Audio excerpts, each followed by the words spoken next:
This fruit contains 3 times the vitamin C of a tomato, more vitamin A, more iron, and grows on a small tree that produces year-round for up to a decade without replanting.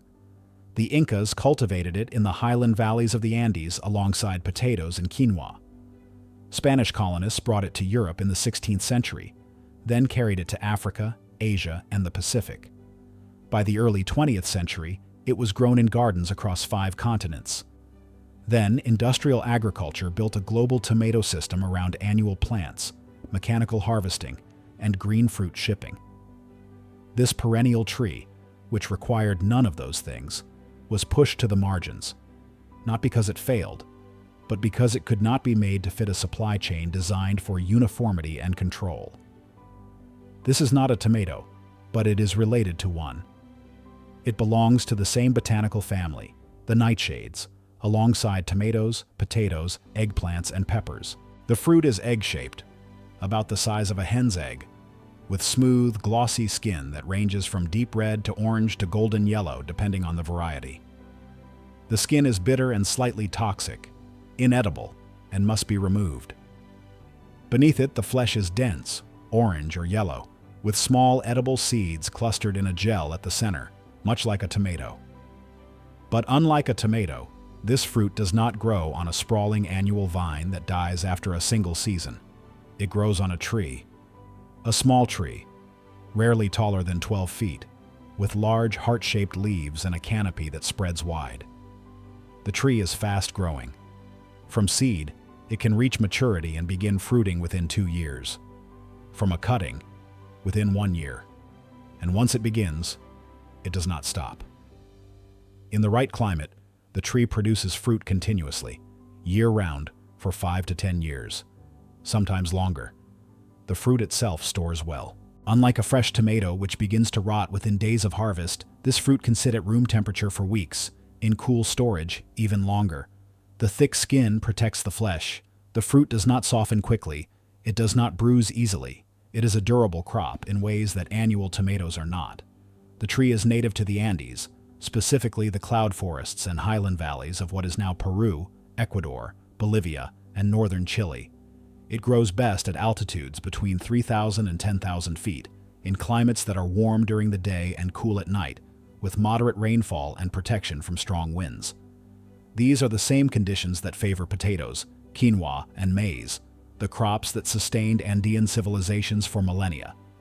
The archaeological record for this fruit is less extensive than for those other crops, but ethnobotanical evidence makes it clear that it was cultivated long before the arrival of Europeans. It appears in pre-Columbian kitchen gardens, grown alongside other vegetables and fruits. It was not a staple in the way potatoes were, but it was part of the diet, part of the agricultural landscape. When the Spanish arrived in the 16th century, they encountered the fruit and brought seeds and cuttings back to Europe. It was grown in botanical gardens and in the estates of the wealthy, though it never became a widespread crop in Europe. The climate was wrong. The tree does not tolerate hard frost. It dies when temperatures drop below 28 degrees Fahrenheit. Most of Europe was too cold, but the Spanish also carried the tree to their colonies in other parts of the world. It was introduced to the Philippines, to parts of Africa, to the Caribbean. Later, in the 19th century, it spread further. British and European botanists brought it to India, to Australia, to New Zealand. In each of these places, it found climates where it could grow: subtropical highlands, warm temperate regions, areas with mild winters and cool summers. In New Zealand, the tree thrived. It was planted in home gardens in the late 19th century, and by the early 20th century, small commercial orchards had been established. The fruit was sold fresh in markets. It was made into jams, chutneys, sauces. Recipes were developed. For a time, it seemed possible that this fruit might become a significant crop, at least regionally, but it did not. And the reasons are structural, not biological. The tree cannot be harvested mechanically. The fruit grows on branches at varying heights, ripens over an extended period rather than all at once, and must be picked by hand. Each fruit must be grasped gently and twisted from the stem. This is slow work. It requires labor, and labor in the 20th century became expensive. At the same time, industrial agriculture was reorganizing itself around the tomato. Tomatoes could be grown as annuals, planted densely in rows, sprayed with pesticides to prevent disease, and harvested all at once by machine. Varieties were bred specifically for machine harvest. Thick skins, uniform size, fruits that ripen simultaneously. The tomatoes were picked green, before they were ripe, then treated with ethylene gas to turn them red during transport. Flavor was secondary. Durability was primary. This system allowed tomatoes to be grown on a massive scale, harvested cheaply, and shipped thousands of miles. A tomato picked in California could arrive in New York a week later, still firm, still saleable. The cost per pound dropped. Tomatoes became ubiquitous, available year-round, cheap. This fruit could not compete with that. It could not be picked by machine. It could not be grown in vast monocultures. The trees required spacing, they required wind protection, they were vulnerable to certain pests when planted densely.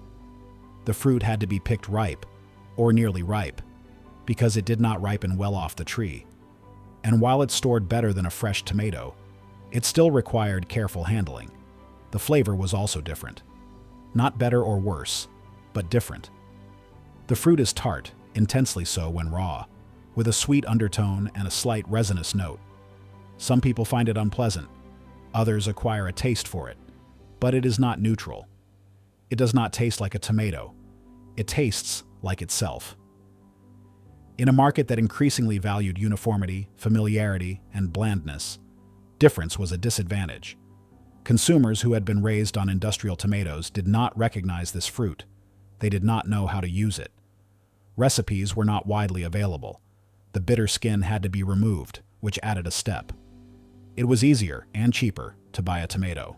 So even in places where the tree had been adopted, it began to disappear from commercial agriculture. In New Zealand, production declined.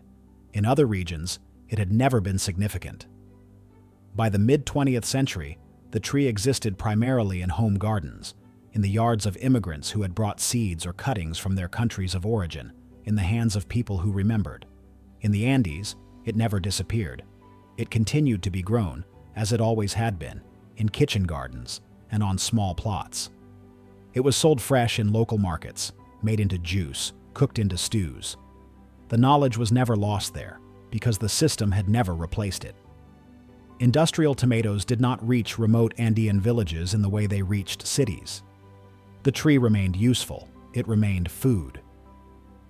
In the late 20th century, nutritional researchers began analyzing this fruit with modern methods. What they found was striking. Per 100 grams, the fruit contains approximately 40 milligrams of vitamin C. A fresh tomato contains about 14 milligrams. The fruit has nearly 3 times as much. It also contains high levels of provitamin A, carotenoids that the body converts to vitamin A, at concentrations that exceed tomatoes. It is a good source of vitamin E, which is rare in fruits. It contains more iron than tomatoes, more potassium, more dietary fiber. The fruit is low in calories, about 31 per 100 grams, making it nutrient-dense in ways that few fruits are. It also contains anthocyanins and other antioxidant compounds, particularly in the red-skinned varieties, which have been studied for their potential biological activity, though the mechanisms are not fully understood. From an agricultural perspective, the tree offers something that almost no other fruiting plant offers in temperate or subtropical climates: perennial production without replanting. An annual tomato plant must be started from seed, transplanted, staked, watered, fertilized, protected from pests, and harvested within a single growing season. At the end of the season, the plant dies, and the process begins again the following year. Every year the same inputs, every year the same labor. This tree is planted once. It grows for 2 years, then begins fruiting. It continues fruiting for 5 to 10 years, sometimes longer, without being replanted. In warm climates, it produces year-round. In cooler climates with mild winters, it produces for most of the year. The tree requires minimal fertilizer. It is relatively pest-resistant, though certain insects and diseases can affect it if conditions are poor. It needs adequate water during dry periods, but it is not particularly demanding. A single tree can produce 20 to 30 kilograms of fruit per year once it reaches maturity. that is 50 to 70 pounds, from one tree for a decade. The fruit is harvested by hand, yes, but in a home garden or small farm, this is not a disadvantage. It is simply the nature of the crop. And because the fruit ripens over an extended period, the harvest is not all at once. A few fruits ripen each week. They are picked when ready. There is no need to process large quantities at once, no need for industrial canning or freezing infrastructure. The fruit can be eaten fresh, though most people prefer it cooked or processed due to its tartness. It is commonly made into juice, blended with sugar or honey to balance the acidity. It is stewed with onions and spices, added to sauces, used in chutneys. In some regions, it is baked into desserts. The flavor when cooked softens and sweetens, becoming complex, almost tropical. The tree does have limitations. It is frost tender. A hard freeze will kill it. This means it cannot be grown in most of the temperate zones where tomatoes are currently cultivated as annuals. But it can be grown in places where frost is rare or absent. Coastal California, parts of the southern United States, the Pacific Northwest in sheltered microclimates, the highlands of Mexico and Central America, parts of the Mediterranean, the cooler regions of Southeast Asia, southern Australia, New Zealand. In these places, the tree is not competing with tomatoes. It is offering something tomatoes cannot: perennial production, year-round harvest, fruit that stores for weeks, and nutrient density that exceeds the crop that replaced it. Yet it remains obscure. It is not sold in most grocery stores. It is not included in most gardening guides. Seed companies occasionally list it, but not prominently. The knowledge of how to grow it, how to use it, how to prepare it, that knowledge exists, but it is fragmented, localized, passed between individuals rather than disseminated through institutions. This is not because the tree is difficult. It is not because the fruit is inferior. It is because the systems we built to produce and distribute food had no category for a perennial tree that fruited year-round and could not be harvested by machine. It was excluded, not by failure, but by definition. In recent years, a quiet recovery has begun. Small farms in California, in New Zealand, in parts of South America and Africa have begun growing the tree again, selling the fruit at farmers markets and to specialty grocers. Chefs have started using it, recognizing its unique flavor and versatility. Gardeners interested in perennial food systems have begun planting it, drawn by the promise of long-term productivity without annual replanting. The tree has a name.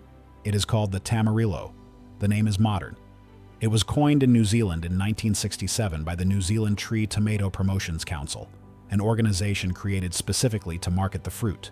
Before that, it was known simply as the tree tomato, a name that accurately described what it was but did not distinguish it in the marketplace. The new name, Tamarillo, was invented to give the fruit its own identity, separate from the annual tomato that dominated global agriculture. The name did not change the biology of the plant.